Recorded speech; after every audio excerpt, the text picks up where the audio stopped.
Everybody has a thing, a personality trait that causes problems. For some people, it's a bad habit. For others, it's pathological behavior. Most people suffer from mild annoyance from themselves or others because of their thing. Some people have serious social problems because of their thing. Thomas is no exception. My thing is autism. If you're super into this video, and others like it, autism is probably your thing too. Thomas is a tank engine. He has 6 small wheels, a short stumpy funnel, a short stumpy boiler, and a short stumpy dome, and he's a cheeky little bastard. Many say his ego, impatience, or self-centeredness is his fatal flaw, but I strongly disagree. He has one unfortunate flaw that affects him and others far more significantly. That flaw is his inability to communicate in urgent situations. His inability, or sometimes unwillingness, to communicate clearly has caused confusion, delay, and even outright danger, making this flaw truly fatal. This trait is especially prominent in the CGI series, but can also be seen in the earlier episodes. Thomas can speak without an issue. As a matter of fact, he has a great vocabulary for someone who is, essentially, a hard labor worker who never went to school. But when he needs to convey important information in an urgent situation, he can't seem to get the point across, or he doesn't think to spit out what needs to be said. This has caused him to piss off all the little engines at once, get into trouble with Sir Topham Hatt multiple times, get other engines in trouble, and even almost killed Cranky the Crane. In the season 5 episode Something in the Air, Thomas had fish dumped on him at the fishing village, then took the coastal route to the docks. On the way, Thomas discovered a part of the line that the tide had washed out. Thomas and Henry were both in a bad mood, and when Thomas said there was danger on the tracks, Henry was snarky in return. You're the only danger on the rails, Thomas. It seems after this, Thomas doesn't elaborate on how severe the situation on the tracks is, because if Henry had known how bad it was, he likely wouldn't have left the station without checking with his crew first. Just telling him that the line was washed out would have prevented a costly and time-consuming cleanup for Sir Topham Hatt. Henry would have avoided getting chastised and being the butt of the joke for a bunch of children. And Cranky, who already looks down on everyone. Henry got the shit side of the toilet paper in this episode because Thomas didn't elaborate on the severity of the situation. In the season 9 episode, Thomas and the New Engine, Thomas sees Neville getting laughed at by Ari and Bert, but he assumes they're all joking together. He tells James that he thinks the New Engine is friends with the diesel engines. James talks to Edward. The other engines talk to each other. Thomas is then given the task of warning everyone about the downed bridge, but he refuses to talk to Neville at the station because of his implicit bias. And to top it off, Neville was pulling his coaches. Emily pulls in and is rude to Neville too. And this is how Thomas learns about the rumor he accidentally created. Neville leaves the station with Annie and Clarabelle, upset. This results in Thomas nearly being responsible for vehicular manslaughter. Trainhicular manslaughter? Willful ignorance? Malicious ignorance? Willful ignorance with malicious intent? I don't know the legalese for it, but whatever would have happened would have definitely been Thomas's fault, and there definitely would have been lawyers involved. Granted, this time the lack of communication had an ulterior motive, and could fall under the category of Thomas is being a dick again. But I personally think Thomas would have been so upset about Neville taking Annie and Clarabelle that he would have forgotten to tell him about the bridge anyway, so I included it. Also, as an adult who has been in the workforce for 13 years, this episode is a great example of how quickly workplace gossip can spread and the harm it can cause. This pattern continues, even in the season 10 episode Thomas's Frosty Friend, which is objectively a really fucking bad episode, and widely accepted by the fandom as being the worst episode in the series. Why didn't he ask someone or tell someone that he was being followed by a snowman instead of rushing away every time he stopped near other engines? Why didn't he ask his driver? The person who could just go and unhook the balloon from his buffers? Why didn't he ask? This instance doesn't have a major consequence for him or anyone else, but it is still relevant because he looks really stupid here, so I guess that's the consequence. Other characters are shown to have issues with communicating as well, but it's usually addressed within the episode. For example, in Season 8's Thomas, Emily, and the Snowplow, Emily tells Thomas to get his snowplow, but doesn't tell him it's an order from Sir Topham Hatt. At the end of the episode, when Thomas is in trouble for not wearing his snowplow and getting stuck in the snow, Emily explains to Sir Topham that it wasn't Thomas's fault for not listening because he thought she was just being bossy, not delivering a direct order. I love that Emily often takes accountability for her actions and offers good apologies. A great thing to be teaching children, and something I plan to cover when I do her video. This is a hint that you should subscribe. Please? One last model series example before moving on to CGI. In Season 12's Best Friends, Percy hopes to pick up the brass band from the docks, and Thomas tells him to go to the washdown because maybe Percy would get picked if he was extra clean. Later, Sir Topham chooses Thomas to pick up the brass band, and when Percy shows Thomas that he is all cleaned up, Thomas decides not to tell Percy that he will be getting the band. He even hides from Percy to avoid telling him and hurting his feelings.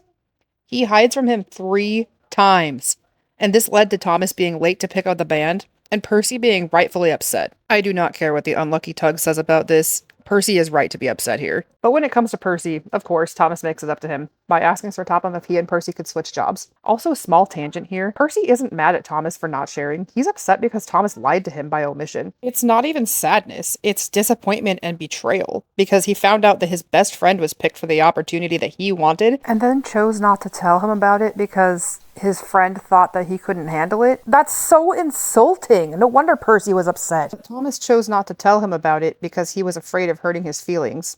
But not telling him ended up hurting his feelings because he lied to him. I don't understand how so many people don't pick up on that. It's time to move on to the CGI series, and I want to start with season 18's Not So Slow Coaches. After discovering that Annie and Clarabelle were accidentally attached to Caitlin and ran at higher speeds than they had ever imagined possible, Thomas races across the island trying to catch them, all the way up to Ulfstead Castle. The moment Thomas passes Caitlin face to face, he only says her name, instead of telling her she has his coaches, or he could have even shouted at her to stop. But he misses that opportunity and instead chases her across the island, where he is stopped because of the Rolling River Bridge.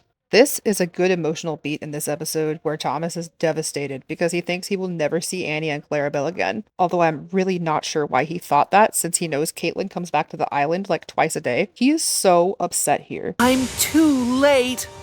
And I personally think that this episode is one of Martin Sherman's best performances as the voice of Thomas. He conveys Thomas's pain of losing Annie and Clarabelle in a rather powerful way. Even this little really captures the panic and dread he is experiencing. Also, this line cracks me up.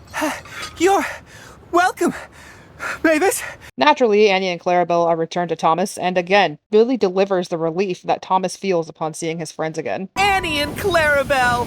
My next example is the movie Blue Mountain Mystery. Thomas meets Luke, the little engine hiding in the hills. After hearing about the accident Luke was in that pushed the yellow engine into the sea, Thomas is determined to find the yellow engine. Thomas had a moment where he thought logically and headed to the Sodor Steamworks, where he asked Victor about the yellow engine that spoke another language. Thomas immediately concluded that the yellow engine was Victor, and Victor told him what happened. And this is part of what makes his lack of communication under duress so frustrating. Thomas can be quite logical at times, but when he returned to Blue Mountain Quarry, he told the little engines that he spoke with Victor about Luke. After the little engines started storming away, in this whole amount of time, where they are telling him to go away and they're scurrying back into the tunnels to get away from him, Thomas could have blurted out at any point, Victor was the yellow engine. But he didn't. Instead, he begs them to listen to him while they try to get away from him, making it so he doesn't convey any relevant information. He asks Rocky to put him onto Owen, which leads to this catastrophe. And can we talk about how confusing this must have been for everyone because they didn't see him come up on Owen? You're storming off, and you hear a whistle that's way louder than it should be, and suddenly there's a steam engine 4 times the size of everyone else just dangling off the fucking cliff. Like, seriously, Thomas, what were you thinking? All you had to do was blurt out that Victor was the yellow engine! But no, not our Thomas. You wouldn't do something that simple, would you, Thomas? Instead, you've probably damaged your wheels, very likely damaged the narrow gauge tracks, gave your crew multiple spinal injuries and whiplash, probably damaged Luke, and busted Owen's lifting platform winch thing because you couldn't use your fucking words! There were so many opportunities to do so. You're fucking killing me, Puffball. This next instance has some of the biggest consequences against someone else that have ever occurred because of Thomas's lack of proper communication. In the movie Tale of the Brave, Thomas sees fossilized footprints in the clay pits during a landslide, and Percy thinks they could be from a monster. Percy runs away from Gator after seeing him in the fog. He then has a pink elephant sequence. Actually, this sequence reminds me of pink elephants combined with heffalumps and woozles. Good God, I am old. Gator sees Percy at the docks later and reassures him. Anyway, Percy is too scared to take the mail that night, so Thomas takes the mail, and James calls Percy a scaredy engine, which is upsetting to Percy. Gator sees him again and gives him some really useful advice that I often give my clients, friends, and my child. Being brave isn't the same as not feeling scared. Being brave is about what you do, even when you do feel scared. James is told to take the flying kipper, and after seeing Gator, he crashes it into the Fenland in one of my favorite James sequences.